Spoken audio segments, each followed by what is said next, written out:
Poverty and funding are interlaced. Funding from schools comes from property taxes. If a county has lower property taxes than wealthier areas, their schools become underfunded. This means little to no programs, a lack in resources, low quality buildings and teachers, which marks the start of educational inequality.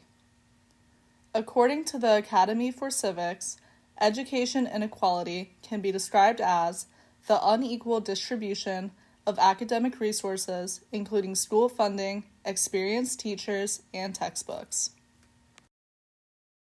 In this documentary, we will be focused on two counties in Maryland, Prince George's County and Montgomery County.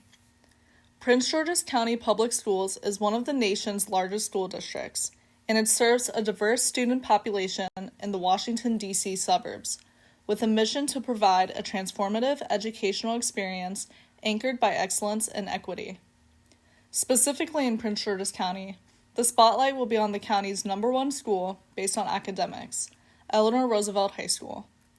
Eleanor Roosevelt High School is a public magnet school specializing in science, technology, engineering, and mathematics, with its famous science and technology program in which rising freshmen compete to get a spot on the upcoming 250 seats. Montgomery County Public Schools, the largest school district in Maryland, serves Montgomery County with 211 schools and aims to ensure every student has the skills for college, career, and community success. In Montgomery County, a new perspective was provided, discussing the funding and resourcing differences and similarities, with a point brought in about the allocation of funds for students in both counties. This brought up the question, what if a school has less funding? What is the connection between funding and poverty? And with that, we argue, school funding is crucial. Students are directly impacted by their school's funding and allocation of funds. Funding brings programs, quality, teachers, resources, and more to the future generations of America. The idea is that school funding in districts serving higher percentages of low-income and minority students will end up receiving less funding. To prove this, we used Index Mundi's 2019 statistics. Between the two counties, their populations are relatively similar.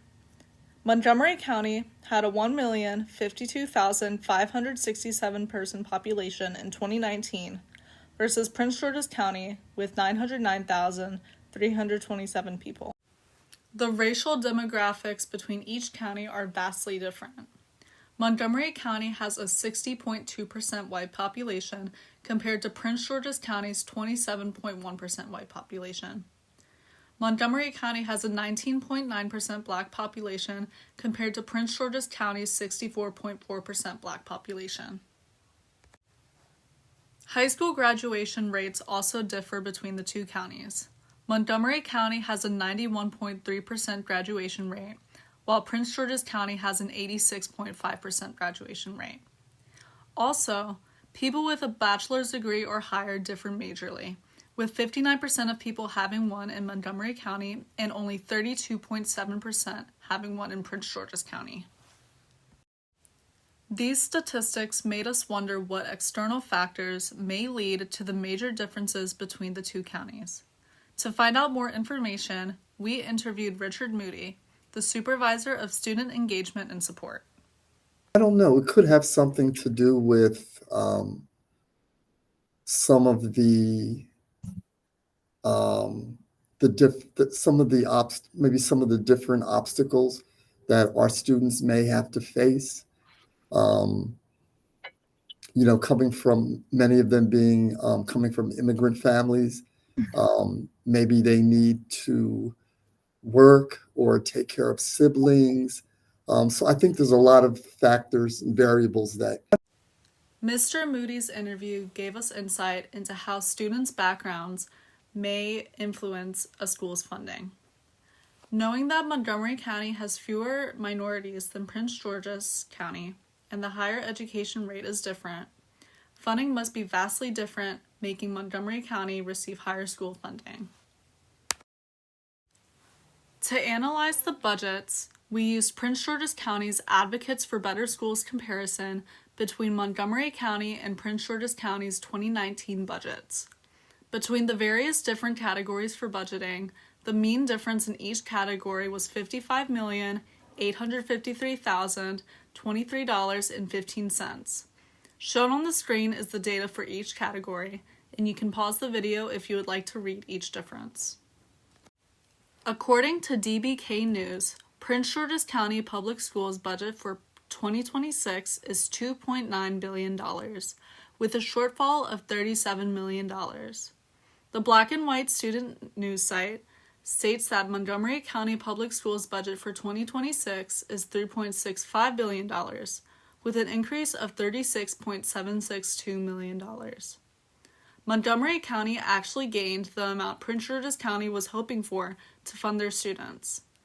The Prince George's County Superintendent, Millard House II, said in an interview to DBK News that the base foundation funding is already not sufficient enough to cover some of the items he referenced, which has a direct impact on all of the operations of the district. To gain more perspective about the opportunity differences between white students and minority students, we asked for the opinion of Dr. Joe Rubens, the Director of School Support and Improvement of Montgomery County. I think that I think the real I think we always have to examine inequities, and I think that school systems have an obligation to be transparent, especially when you're talking about taxpayer dollars. But I do think the real fight continues in the opportunity gaps amongst Black and Brown students. That's really where where the work continues to be. I mean, there are groups out here that have been, screaming about the achievement gap since the late 70s, and here we are in 2025, and it's certainly no laughing matter. Yeah, but it is such a it's such a fight. It's a fight that we just cannot let the gas off of. And I think Right. we've lost a little sight of it. I think that there are certain, people now, elected officials in Washington, D.C., that are happy with the status quo. And I think that, Mhm. there are certainly the way, certain people are directing our nation, it kind of makes you feel like it's a fight not worth fighting, but it 100% is. Right. We get when you think about, I can talk about it, our district. So if you look at a student who is educated, and this is you threw out a statistics from like 2019. I think around 2019 we were paying close to around 15,000 per student, around 14,700, close to 15,000 per student. So think about a student who's been educated in a school system for 13 years at around $15,000 a year. That's well over a $200,000 investment that a school system has made in you to be successful. But Mhm. I think that is, when you start to and you go deeper into your research and you really start to pull back the covers to see exactly, around, look at the inequities. Also, don't let your foot off of looking at where those opportunities are, to narrow achievement gaps. So I don't know if you guys have, uh, one thing I'd be curious about over there is like if you have any funding around programs for like minority scholars and programs for our Black and Brown students to expose them early to college and career, Mhm. and opportunities. But To figure out how students feel about their school funding, we sent out a survey to Eleanor Roosevelt High School students and received 30 responses. On the screen are the averages of each question we asked. No question received an 8 or above, indicating student awareness of what their school needs better funding on. We talked to Ariolua Ajakaye, a high school advocate for PGCPS, to decipher the connection between students and their voices in their counties. So students' voices are heard in the funding matters through the SMOB Advisory Council and also through PGRAS. So for instance, they can lobby to the PGRAS lobbyists, and then lobbyists will lobby to the SMOB, of course. Or better yet, they can reach directly to the SMOB which is also another option. They can reach out to anybody on the SMOB Advisory Council. On the SMOB Advisory Council, I serve as the Chief of Staff, so they can feel free to reach out to me, or better yet, to anybody else who works in the SMOB Advisory Council as well. And then from there, the SMOB will take those issues up to the Board of Education so that they're able to come up with solutions or give them adequate feedback based on what the question was. While Montgomery County and Prince George's County share similarities in educational resources and programs, the funding disparity between the two can be seen as an advantage for Montgomery County and a disadvantage for Prince George's County.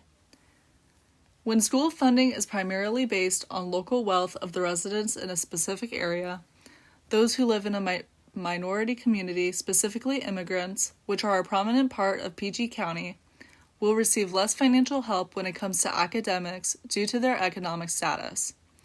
To combat the growing disparities, as a society, we must advocate for equitable funding models that put children who are in a minority in both counties at the forefront of educating them about college and career readiness, as well as opportunities in and after high school. Dr. Rubin proposed a similar idea of programs and funding can be put in place to expose Black and Brown students to expose them to early college and career readiness, as well as opportunities for minority scholars. Overall, by ensuring all students have access to the resources and support they need, it will become possible to work towards an effective education system.